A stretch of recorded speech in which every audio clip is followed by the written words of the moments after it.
கடனால பிரச்சனையா இதோ வந்துட்டாரு ருண விமோசன லிங்கேஸ்வரர். ஆமாங்க, 350ல ருணத்தை தீர்க்கக்கூடிய, கடனை தீர்க்கக்கூடிய, வியாதியை தீர்க்கக்கூடிய ருண விமோசன லிங்கேஸ்வரர். சிவபெருமான் காலை பிடிச்ச யாருமே தோத்து போனதா சரித்திரமே கிடையாதுங்க. அன்பு தான் சிவம், அள்ளி கொடுத்த கைங்க அது.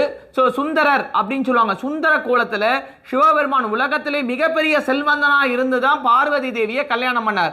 அப்பேற்பட்ட சிவபெருமானுக்கு ருண விமோசன லிங்க பூஜை பண்ணி நம்மளோட வாழ்க்கையில இருக்கக்கூடிய ருணம், அதாவது வந்து பாத்தீங்கன்னா பழி பாவம், நம்மளோட வாழ்க்கையில படக்கூடிய கஷ்டங்கள், நம்ம வியாதிகள் எல்லாத்தையும் போக்கக்கூடிய இந்த சிவபெருமானுக்கு கங்கை நீராலேயோ இல்ல நம்ம வீட்டில் இருக்கக்கூடிய ஒரு புனித தீர்த்தத்தினால அபிஷேகம் பண்ணி அந்த தீர்த்தத்தை நம்மளோட இடத்துல தெளிச்சோம்னு சொன்னோம்னா எப்பேற்பட்ட பாவமும் விலகிடும். அனைத்து விதமான பாவங்களையும் நீக்கக்கூடிய 350 ரூபாய் பட்ஜெட்ல இந்த சிவலிங்கம் உங்களுக்கு வேணும்னா வீடியோல தெரியுற நம்பருக்கு கால் பண்ணி உடனே உங்க இல்லத்துக்கு அழைச்சுக்கோங்க. Don't miss it.